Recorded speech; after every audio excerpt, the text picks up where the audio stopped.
အားလုံးပဲမင်္ဂလာပါရှင်။ Yata Japanese Language Center မှာကြိုဆိုပါရရှင်။အခုဗီဒီယိုဖိုင်လေးကတော့ Android သမားတွေအတွက် Star ပုံစံဖြည့်ပုံဖြည့်နည်းစဉ်းစားပုံစဉ်းစားနည်းလေးကိုပြောပြပေးသွားမှာဖြစ်ပါတယ်။အဲ့တော့ Star ပုံစံဖြည့်တော့မယ်ဆိုရင်ကွက်လက်၄ခုရှိတယ်။အဲ့ဒီကွက်လက်၄ခုကိုဘယ်လိုဆင်ပြီးတော့ထည့်မလဲဆိုတော့မေးတာ။ဒါကြောင့်မလို့စင်မုံစင်နည်းကတော့တို့က grammar pattern အရတော်၎င်း particle အရတော်၎င်းဒါမှမဟုတ်ရှင်လည်းပဲ particle o ဆိုတာကကြတော့ noun o verb ဆိုပြီးတော့လာတယ်လေ။ဒါဆိုရင် particle o ရဲ့အရှိမဆိုလို့ရှင်ရင်ခံလိုက်ရတဲ့နောင်တစ်ခုခုလာရမယ် particle o ရဲ့နောက်မှာဆိုလို့ရှိရင်တော့ကန်လိုတဲ့ verb တစ်ခုလာရမယ်ဒီလိုမျိုးသဘောတရားလေးတွေကိုအသုံးပြုပြီးကြတော့ချိတ်ဆက်စဉ်းစားပြီးတော့ထည့်လိုက်ရုံပါပဲကဲဟုတ်ပြီဒါဆိုရင်စပြီးတော့ကြည့်ကြည့်ရအောင်ပထမဆုံးနံပါတ်1ကတော့နာဆိုယာဆုမိနိဆိုတော့နွေရာသီပိတ်ရက်မှာတနည်းအားဖြင့်အချင်းနောက်ကနေပြီးတော့ particle နှိထည့်လိုက်တာကတော့အချိန်မှားဆိုပြီးကြတော့သုံးလိုက်တာပါနွေရာသီပိတ်ရက်မှာတနည်းအားဖြင့်အချိန်နဲ့စလိုက်တယ်ပြီးရင်ကွက်လက်လေးခုနဲ့ကော်မာကုတ်လိုက်တယ်ကော်မာကုတ်လိုက်တယ်ဆိုတဲ့သဘောတရားကဒီကော်မာအထိဆိုလို့ရှိရင်အတိတ်ပဲရှိတဲ့ဇကစုတက်စုပြီးပြီဆိုတဲ့အတိတ်ပဲခက်ခက်ခုနောက်ဆုံးမှာတော့လေတိုးကိုအဲမို့ဘယ်နေရာကိုမှဣခနာခတာမသွားခဲ့ပါဘူးတဲ့ကဲဟုတ်ပြီဒါဆိုရင်လီယိုခိုစုရုကဆိုရင်ခရီးသွားရမလဲခရီးသွားတယ်ဆိုမှတော့တနေရာကိုခရီးသွားတာမလို့ဒီနေရာမှာနေရာလာရမယ်ဒါပေမဲ့ဒီမှာဆိုတော့မေခွန်းစကလုံးနဲ့စုံနေရဆိုတော့အဲ့ဒီနေရာကိုမေးတယ်နေရာကိုမေးတယ်ပေါ့နော်စကလုံးတစ်ခုလည်းပဲလာနိုင်ပါတယ်ဥပမာနံပါတ်1လိုမျိုးပေါ့နော်တိုးကိုဆိုတော့နေရာကိုမေးထားတဲ့စကလုံးတိုးကိုနီလီယိုခိုစုရုကဆိုတော့ဘယ်နေရာကိုခရီးသွားရမလဲဆိုပြီးတော့တွဲလို့ရသွားပါတယ်ဒါဆိုရင်1 ကတွဲလို့ရသွားပြီအာခဲခုဆိုတာကတော့အဆုံးမှာတော့နောက်ဆုံးမှာတော့ဆိုရဲ grammar pattern မှာသူက noun ဆိုလို့ရှိရင်တော့ verb ဆိုလို့ရှိရင်တခင်းနဲ့တွဲပါတယ်ဘာသာပြန်ရင်တော့အဆုံးမှာတော့နောက်ဆုံးမှာတော့ဆိုပြီးတော့ဘာသာပြန်ရတယ်သူ့ရဲ့လာတက်တဲ့သဘောတရားလေးကတော့အဆုံးမှာတော့နောက်ဆုံးမှာတော့ဆိုပြီးတော့သူ့ရဲ့အနောက်ကနေပြီးတော့လက်လျှော့လိုက်ပါတယ်အရှုံးပေးလိုက်ပါတယ်ထွက်လိုက်ပါတယ်ရက်လိုက်ပါတယ်ဒါမျိုးသဘောတရားတွေလိုက်ပါတယ်နောက်နံပါတ်၄ကတော့နာယန္တဆိုပြီးတော့ဒိုးရှင်းတော့တခေးလာထားတယ်ဒါဆိုရင်ဘတ်တာအာခဲခုဆိုပြီးကြတော့၄၃ကိုတွဲလိုက်လို့ရသွားတယ်ဒါဆိုရင်တို့က2 1ရဲ့4 3ရဲ့ဆိုပြီးတော့အတွဲလေးတွေရသွားပြီဒါဆိုရင်4 3 2 1လား2 1 4 3လားဆိုတာပဲစဉ်းစားရမယ်ဒါဆိုတော့တို့ကနွေရာသီပိတ်ရက်မှာဘယ်နေရာကိုခရီးသွားရမလဲဆိုပြီးတော့စိတ်တွေပေါ့နော်ရှုပ်ပြီးတော့နောက်ဆုံးမှာတော့ဘယ်ကိုမှမသွားခဲ့ပါဘူးဆိုပြီးတော့ဝက်ကြလေးကလျော်ညီနေတဲ့အတွက်ကြောင့်မလို့2 1 4 3ဆိုပြီးတော့ထည့်လိုက်ပါတယ်ဒါဆိုရင် star ချနံပါတ်ကိုပဲခဲချယ်ပေးဆိုတော့နံပါတ်4ကိုခဲချယ်လိုက်ရင်ရပါပြီဒါဆိုရင်နံပါတ်1မှာသုံးသွားတာကတော့ဘတ်တာအာခဲခုစ grammar pattern ပါအဆုံးမှာတော့နောက်ဆုံးမှာတော့အခုဒီမှာဆိုတော့ဘယ်ကိုမှမသွားခဲ့ပါဘူးဆိုတော့လက်လျှော့ခြင်းနဲ့ပဲပြီးသွားတဲ့သဘောတရားပါနောက်နံပါတ်2ကိုသွားပါမယ်နံပါတ်2ကတော့ကွက်လက်၄ခုနဲ့ပဲဝက်ကြရဲ့ထိတ်ဆုံးမှာစပြီးတော့ကော်မာကုတ်လိုက်တယ်ပြီးတော့စုကိုခါဆဲကဟာရတဲ့ခိတဆိုလေပြင်းတွေဝင်လာတယ်ဆိုတဲ့အဓိပ္ပာယ်ဒါဆိုရင်နံပါတ်1ကနီးတယ်နံပါတ်2ကတော့အာခဲတာဆိုရင်ဒိုးရှင်းတော့တခင်းနဲ့လာထားတယ်တိုတန်းဆိုတာက grammar pattern လေးရှိပါတယ်ဘတ်တာတိုတန်းနီဆိုပြီးတော့လာပါတယ်သူကဘတ်လိုက်တာနဲ့တပြိုင်နဲ့ဘတ်လိုက်တာနဲ့ချက်ချင်းဆိုပြီးဘာသာပြန်ရတယ်လာတတ်တဲ့ဝက်ကြပုံစံလေးကတော့ဒီအရှိကအရာကိုဘတ်လိုက်တာနဲ့တပြိုင်နဲ့ဒီအရှိကအရာကိုဘတ်လိုက်တာနဲ့ချက်ချင်းပဲသူ့ရဲ့အနောက်ကအရာကမှမျောလင့်ထားတဲ့အရာကတွဲပြီးတော့ဖြစ်သွားတာမှမျောလင့်ထားတဲ့အရာကြီးကိုတွဲပြီးတော့လှုပ်လိုက်မိတာတနည်းအားဖြင့်တို့ကတစ်လုံးလေးစားလိုက်တာနဲ့တပြိုင်နဲ့အန်ချလိုက်မိတယ်ဆိုတာလိုမျိုးဒါလေးစားပြင်တော့အန်လိုက်မယ်ဆိုရွယ်ချက်မပါဘူးဒါပေမဲ့စားလိုက်တာနဲ့တပြိုင်တည်းကိုပဲအန်နယ်ဆို action တစ်ခုကိုမရွယ်ဘဲနဲ့လှုပ်လိုက်မိတာဒီသဘောတရားအတွက်သုံးပါတယ်ကဲဟုတ်ပြီဒါဆိုရင်တော့ဘတ်တာတိုတန်းနီဆိုရဲ grammar pattern အရာတာခေးဖြစ်တဲ့နံပါတ်2ကိုထိတ်ဆုံးလာတယ်ပြီးရင်တိုတန်းအနောက်ကနေပြီးတော့နီဆိုရင်2 3 1ကတွဲလိုက်ဖြစ်သွားတယ်အာခေတာတိုတန်းနီဆိုဖွင့်လိုက်တာနဲ့တပြိုင်နဲ့ဘာဟုတ်သွားဖွင့်တာလဲကန်ပုတ်လိုနေတယ်ဒါဆိုရင်မားတိုအိုဆိုရဲနံပါတ်4ကိုထိတ်ဆုံးကနေတင်လိုက်တယ်ဒါဆိုရင်တော့တို့က4 2 3 1ဆိုပြီးတော့ဖြစ်သွားမယ်4 2 3 1ဆိုပြီးဖြစ်သွားမယ်ဝက်ချောက်ဘာသာပြန်ကြည့်လိုက်တဲ့အခါပြတင်းမောက်ကိုဖွင့်လိုက်တာနဲ့တပြိုင်တည်းပဲလေပြင်းတွေကဝင်လာတယ်အဲ့တော့လေပြင်းတွေဝင်လာမယ်ဆိုရင်သူကမျောလင့်မထားဘူးဒါကြောင့်မမျောလင့်ထားအရာကတွဲပြီးတော့ဖြစ်တယ်ဆိုရက်ဘတ်တာတိုတန်းနီဆိုရ grammar pattern ကိုသုံးလိုက်တာပါကဲဟုတ်ပြီဒါဆိုရင်နံပါတ်3ကိုသွားရအောင်ဟီတိုနီဆိုလူရဲ့နောက်ကနေ particle နှိကပ်လိုက်တယ်ဆိုလို့ရှိရင်မှားလို့လဲဘာသာပြန်လို့ရတယ်လို့အားလို့လဲဘာသာပြန်လို့ရပါတယ်ဒါကတော့တို့တွေ and5 တုန်းကသင်ခဲ့တဲ့အတိုင်းကိုပဲစဉ်းစားလိုက်မယ်ဆိုရင်တယောက်ယောက်စီမှဆိုလို့ရှိရင်တော့ moralimas လက်ခံရရှိတယ်ဆိုတဲ့သဘောတရားတယောက်ယောက်အားဆိုလို့ရှိရင်တော့အာခဲတူပေးလိုက်တယ်ဆိုတဲ့သဘောတရားဒါမျိုးတွေပေါ့နော်ကဲဟုတ်ပြီဒါဆိုရင်နောက်ကနေပြီးတော့dash ဆိုတာလေးလာလိုက်တယ် dash ရဲ့ရှေ့မှာဆိုလို့ရှိရင်တော့အမြဲတမ်း noun သို့မဟုတ်adjective သို့မဟုတ် adjective မှာနာကိုဖြုတ်ထားတဲ့အရာနဲ့တွဲလေတွဲထားရှိပါတယ်ဒါကြောင့်နံပါတ်1ဆိုလို့ရှိရင် mono လို့ခေါ်တဲ့အရာဝတ္ထုပစ္စည်းဆိုတာ noun ဖြစ်နေတယ် noun ဖြစ်တဲ့အတွက်ကြောင့်မလို့နောက်ဆုံးကွက်လက်အနေနဲ့သွားပြီးတော့ထည့်လို့ရတယ်ဒါပေမဲ့နောက်ထပ်ပေါ့နော် adjective တွေ adjective နာတွေပါအောင်မှာဆိုလို့ရှိရင်တော့တစ်ချက်စဉ်းစားရမယ်နောက်နံပါတ်2က mono ဝဆိုတော့ particle ဝနဲ့ဆုံးထားရဆိုလို့ရှိရင် particle ဝနဲ့ dash နဲ့သွားတွဲလို့ရသလားမရဘူးနောက်နံပါတ်3ကကြတော့စုရုလို့ခေါ်တဲ့ဒိုးရှိနဲ့ dash နဲ့သွားတွဲလို့ရသလား equal dash ဆိုပြီးရှိသလားမရှိဘူးဒါကြောင့်တွဲလို့မရပြန်ဘူး morata လို့ခေါ်တဲ့တာခင်းနဲ့ dash နဲ့ကိုတွဲလို့ရလားမရပြန်ဘူးတနည်းအားဖြင့်တို့တွေကစဉ်းစားရမှာက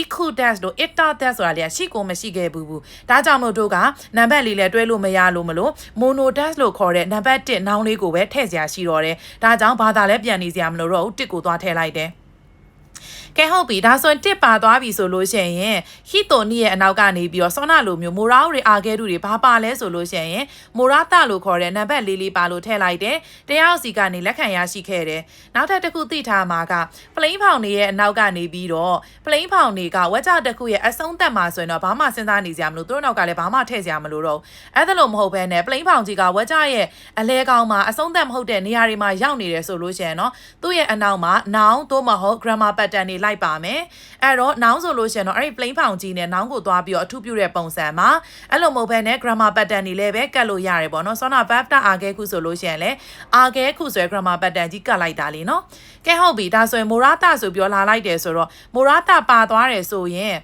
morata ကပါသွားပြီဆိုရင်ဒီထဲမှာကြံနေတာကဘာကြံသေးလဲဆိုလို့ရှိရင်နော်နှစ်နဲ့3နဲ့ကြံသေးတယ်နှစ်နဲ့3မှာဆိုလို့ရှိရင်နှစ်ကတော့နောင်နဲ့စထားတာဆိုတော့မိုရာတာရဲ့အနောက်ကနေပြီးတော့ကတ်လိုက်လို့ရတယ်တနည်းအားဖြင့်တော့မိုရာတာမိုနိုဆိုလက်ခံရယူခဲ့တဲ့အရာနောင်ကိုထူပြလိုက်တယ်ပြီးမှ particle ဝကတ်လိုက်တယ်ဆိုတော့တယောက်ယောက်စီကနေလက်ခံရယူခဲ့တဲ့အရာကတော့တိုင်းဆက်စွန်နိစုဒုမိုနိုသက်ဆိုတန်မိုးထားရမယ့်အရာဖြစ်ပါတယ်ဒီလိုအဓိပ္ပာယ်ဒါဆိုရင်ဝက်ကြလည်းပဲဘာသာပြန်လို့ရတယ်ဝက်ကြလည်းပဲအဓိပ္ပာယ်ရှိတယ်ဒါကြောင့်မလို့4 2 3 1ဆိုပြီးတော့1ကိုခဲချဲလိုက်ပါအဲ့တော့အမှန်တကယ်တော့ဒီမှာဆိုရင် monothet ဆိုတာကတော့ undo မှာသင်ရတဲ့ grammar pattern တစ်ခုဖြစ်ပါတယ်ဒါပေမဲ့တို့တွေကတော့ဒီ and3 အတွက်ဖြေနေရဖြစ်တဲ့အတွက်ကြောင့်မလို့တော့ grammar pattern ကိုမသိတဲ့ရှုထောင့်ကနေပဲစဉ်းစားပေးထားပါတယ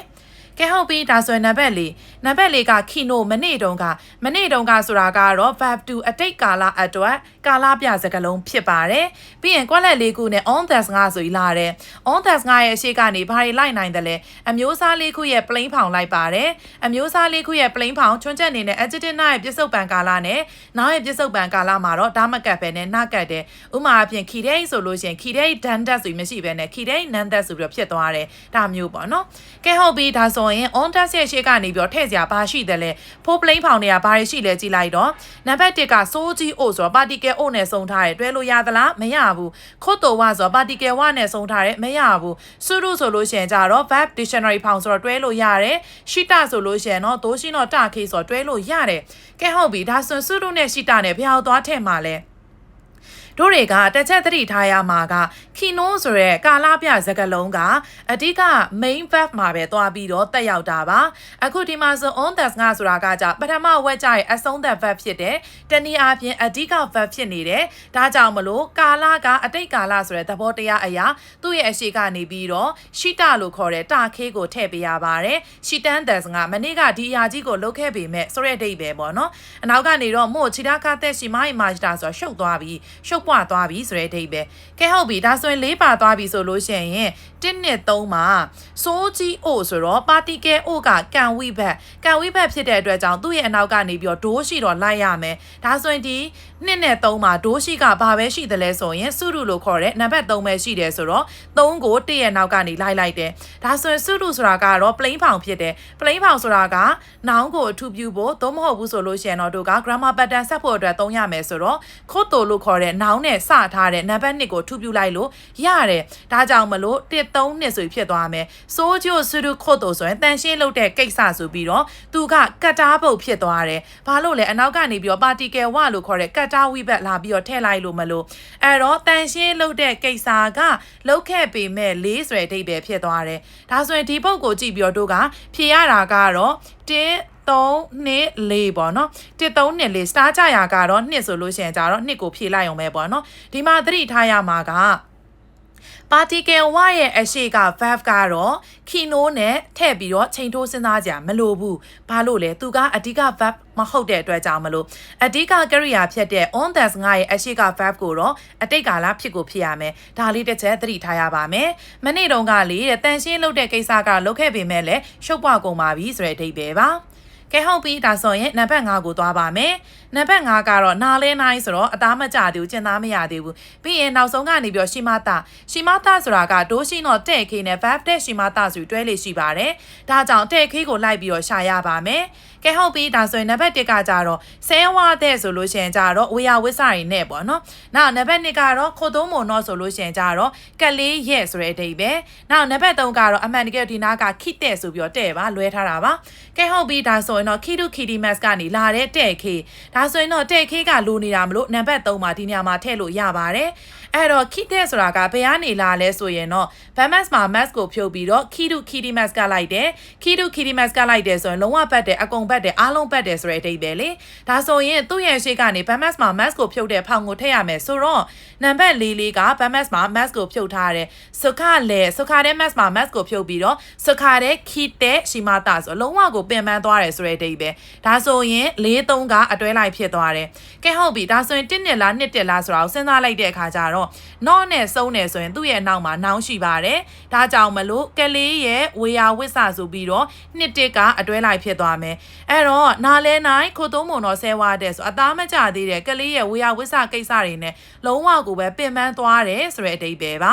ါဒါကြောင့်2143ကတော့အဖြေမှန်ဖြစ်သွားပါမယ်ကဲဟုတ်ပြီဒါဆိုရင်နောက်ထပ်နံပါတ်6ကိုသွားပါမယ်နံပါတ်6ကတော့တိုမိုတာချိခါတာတငယ်ချင်းစီကနေကွက်လက်ကအာလီမတ်တာဂါရဲ့အရှိမှာဘာရှိလဲနောင်ရှိပါတယ်ဒါကြောင့်မလို့ပါတီကဲဂဆိုတာကကြတော့နောင်ရဲ့အနောက်ကနေလိုက်ရတာလေနောင်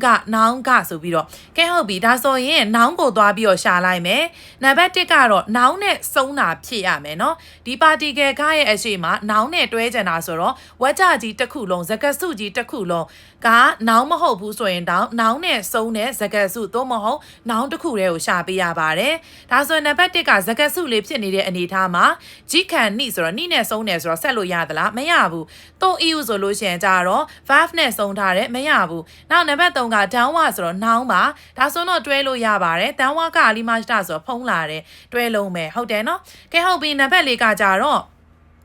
့နံပါတ်4ကကြအိုခုလဲရူဆိုနောက်ကြတယ်ဆိုတာကကြကြီးခံနေအိုခုလဲရူဆိုတာတွဲလုံးဖြစ်ပါတယ်ဒါကြောင့်မလို့ချိန်ထားအချိန်ကိုနောက်ကြပါတယ်ဆိုရယ်1လေးရဲ့နောက်ကနေပြီးတော့တွဲလိုက်ပါတယ်yakဆိုခုတော့ကြီးခံနေအိုခုလဲရူဆိုချိန်ထားအချိန်ကိုနောက်ကြတယ်နောက်တို EU ဆိုတာကတိုနဲ့စတဲ့စကားလုံးဆိုသူ့ရဲ့အရှိမှာပလိန်ဖောင်ပဲလိုက်ပါတယ်ပလိန်ဖောင်တောင်မှပဲအမျိုးသားလေးခုရဲ့ချွန်းချက်မရှိပလိန်ဖောင်နဲ့ပဲလိုက်ပါတယ်ဒါဆိုလို့ရှိရင်တော့နောက်ကြမယ်ဆိုရဲအိုခုလဲရူကပလိန်ဖောင်လေဒါကြောင့်1လေးကတွဲလိုက်ဖြစ်တဲ့အနေထားမှာတို့ရဲ့အရှိကလည်းပဲ plain ဖောင်ပဲလိုက်ရမယ်ဆိုတော့အခုလဲရူလို့ခေါ်တဲ့ verb dictionary plain ဖောင်နဲ့စုံထားတဲ့နံပါတ်4ရဲ့နောက်ကနေ2ကိုလိုက်တယ်ဒါဆိုရင်1 4 2 3ဆိုပြီးကကြတော့အတွဲလေးဖြစ်သွားပါမယ်တငယ်ချင်းစီကနေပြီးတော့ချိန်ထားတဲ့အချိန်ကိုနောက်ကျမယ်ဆိုတော့ဖုန်းလေးကဝင်လာပါတယ်ဆိုတဲ့အဓိပ္ပာယ်ပါကဲဟုတ်ပြီဒါဆိုရင်နံပါတ်9ကိုသွားမယ်နံပါတ်9ကတော့ဝဲကြရဲ့အစမှာကွက်လက်လေးခုပေးတယ်ကော်မာကုတ်တယ်ဆယ်ကိုင်း issue ဆိုကဘာကြီးကိုတပတ်လီယိုခိုနီဆိုတဲ့ခါကျတော့ခရီးသွားဖို့အတွက်ခ ्योम ီကအာရူဆိုတော့စိတ်ဝင်စားမှုရှိပါတယ်ဆိုတဲ့အဓိပ္ပာယ်ကဲဟုတ်ပြီဒါဆိုရင်နံပါတ်10 personish တဲ့ဆိုလို့ရှိရင်ကြတော့သိရမှာတခုကကော်မာရဲ့အရှိမှာဆိုရင်တော်တော်များများအများစုကတဲ့ခေးလေးတွေနဲ့လာတတ်ပါတယ်အဲ့တော့ဒီကယ်လို့မှဘလို့မှကိုဘာသာပြန်လို့မရတော့ဖြစ်နေဆိုရင်တဲ့ခေးကိုအဲ့ညမှာသွားပြီးတော့ထည့်လိုက်ပါနောက်ဤခဲတူကဆိုသွားနိုင်မှာလားတို့ကအဲ့တော့သိရမှာက plain ဖောင်ကဒိုးကဆိုလို့ရှိရင်လားပါလားဆိုပြီးတော့အတွဲလေးပါဒါကြောင့်မလို့ဤခုကဒိုးကသွားမှာလားပါလားဒါမျိုးပဲဒါကြောင့်ခုဒီမှာဆိုတော့ဤခဲတူကဒိုးကဝါသွားနိုင်မှာလားပါလားကတော့ပေါ့နော်နောက်နံပါတ်4ကဟွန်းတိုနီဆိုတော့တကယ်ကိုဒါဆိုရင်တကယ်ကြီးသွားနိုင်မှာလားပါလားကတော့ဆိုပြီးကကြတော့လေးက2 3ရဲ့ရှေ့ကနေထည့်လိုက်ဒါဆိုရင်တဲ့လေးကနောက်ဆုံးကနေထည့်လိုက်တော့4 2 3 1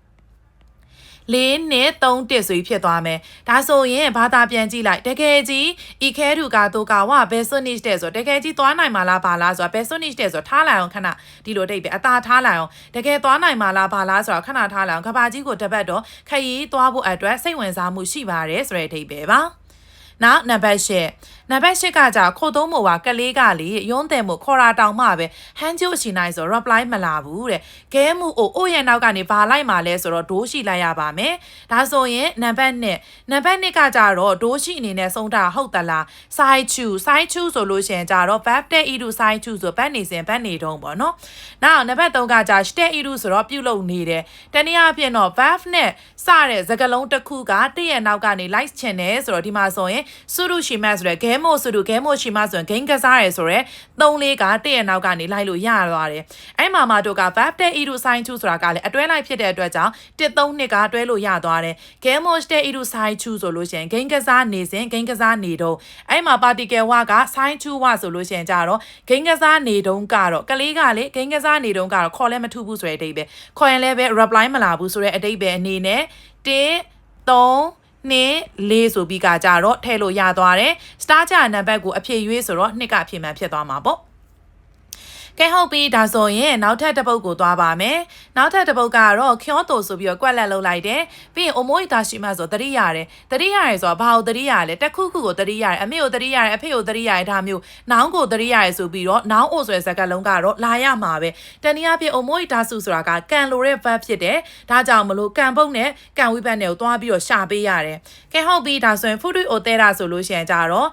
ရှေးဟောင်းဖျားတွေပေါ့နော်တို့ရဲ့အိုရဲ့ဆိုတော့နောင်ရဲ့နောက်ကနေပြီးတော့particle အိုတွဲလိုက်ပါရှေးအောင်ဖျားတွေကိုသတိရတယ်ဆိုလို့ရှိရင်เนาะ1ရဲ့3ရဲ့က omoi dashi mas ရဲ့ရှေ့ကနေလာလိုက်ဒါဆိုရင်တို့ရဲ့ eu တို့ရဲ့ဆိုတဲ့ခါကျတော့ဘလို့တွဲမလဲတို့ eu တို့ဆိုလို့ရှိရင်ကြတော့လို့ပြောလိုက်ရင်းဆိုတဲ့အဓိပ္ပာယ်အနေနဲ့တို့ eu တို့ဆိုတာကတွဲလို့ရတယ်လေဒါကြောင့်မလို့2ရဲ့4ရဲ့ကအတွဲလိုက်ဖြစ်သွားတယ်ခေါတိုဆိုပြီးတော့ပြောလိုက်လို့ရှိရင်ရှေးအောင်ဖျားကြီးတွေကိုသတိရတယ်ဆိုတဲ့အဓိပ္ပာယ်ပါဒါကြောင့်2 4 1 3ဖြစ်သွားပါတယ်ကဲဟုတ်ပြီဒါဆိုရင်တစ်ချက်သတိထားရမှာကတို့ရဲ့အရှိမချွန်းချက်မဲ့ရှိအမျိုးစားလေးခုရဲ့ plain ဖောင်နဲ့ကတ်တယ်ဆိုအခုဒီမှာကကြောက်ခေါတိုဆိုပြီးတော့နောင်ကြီးပဲကိုဘာလို့ဒါမကတ်တာလဲဒါမျိုးတော့မေးလို့ရတယ်ဒါပေမဲ့အခုဒီမှာသူကကြတော့နေရာတစ်ခုသဘောတရားအနေနဲ့လာထားရဖြစ်တဲ့အတွက်ကြောင့်မလို့ဒါတွေဘာတွေမလို့တော့တာပါ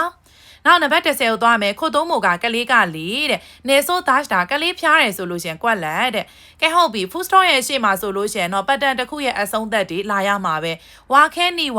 နောက်ခါရဲတာနိုင်ရှီကောတိုချူတဲ့မို့ဤကားနိုင်ဒါဆိုတွဲလုံးလေးတစ်ခုရှိပါတယ်ဝါခဲနီဝဤကားနိုင်ဝါခဲနီဝဤကားနိုင်ဆိုဘယ်လို့မဖြစ်ဘူးဆိုတဲ့အဓိပ္ပာယ်အဲ့ဒီဝါခဲနီဝဤကားနိုင်ဆိုတဲ့စကားလုံးရဲ့ရှေ့မှာဆိုရင် dictionary ဖောင်နဲ့သွားတွဲရဆိုရင်ဘယ်လို့မဖြစ်ဘူး 9k နဲ့သွားတွဲရဆိုလို့ရှင်တော့မဘက်လို့မဖြစ်ဘူးလူပောင်အဖွဲ့အစည်းသို့မဟုတ်ကိုတယောက်တည်းရဲ့ခံယူချက်အရာဒီလိုမျိုးလုံးလို့မဖြစ်ဘူးเนาะတနည်းအားဖြင့်အိမ်အောင်ရှိတဲ့သူနဲ့သွားကြိုက်လို့မဖြစ်ဘူးမနှက်ဖြန်ရေးချက်ဆောင်ပွဲရှိတဲ့အတွက်ကြောင့်မလို့ကြောင်းပြက်လို့မဖြစ်ဘူးဒါမျိုးတွေပေါ့เนาะအဲ့ဒါလိုပဲသူကိုယ်တိုင်လာဖိတ်ထားဖြစ်တဲ့အတွက်ကြောင့်သွားပြီးတော့မတက်ပြီလို့မရဘူးသူ့ပွဲကိုတော့မသွားလို့မဖြစ်ဘူးဒါမျိုးတို့ကဘက်လို့မဖြစ်ဘူးเนาะဆို dictionary ဖောင်ဝါခဲနီဝါအီကာနိုင်မဘက်လို့မဖြစ်ဘူးเนาะဆိုဝိုင်း9ဝါခဲနီဝါအီကာနိုင်ဆိုပြီးတော့သွားရပါတယ်တွဲရပါတယ်ဒါဆိုရင်ခုဒီမှာဆိုလို့ရှင်တော့ dictionary ဖောင်နဲ့9ဖောင်ဘာပါလဲဆိုတော့ခါရဲတာ9လို့လာတယ်ဒါကြောင့်မလို့2 1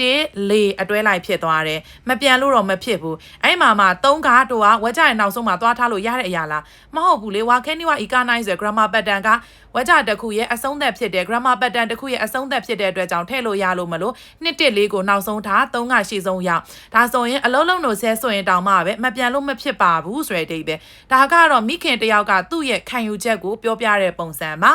ရမယ်နော်ဒါဆိုလို့ရှိရင်တော့ star ပု္ပ္ပစာကနားလည်မယ်ထင်ပါတယ်ဒီလိုပုံစံလေးနဲ့ပဲစဉ်းစား grammar pattern ရချိတ်ဆက်စရာရှိသလားဒါမှမဟုတ်လို့ရှိရင်အို့ဆိုလို့ရှိရင်တော့အရှိမနောက်အနောက်ကနေပြီးတော့ဒိုးရှိလို့ခေါ်တဲ့ကိရိယာတွေလိုက်တယ်ဒါမျိုးလေးတွေကိုဆက်ပြီးတော့စဉ်းစားသွားလိုက်အောင်ပါပဲအားလုံးကျေးဇူးတင်ပါတယ်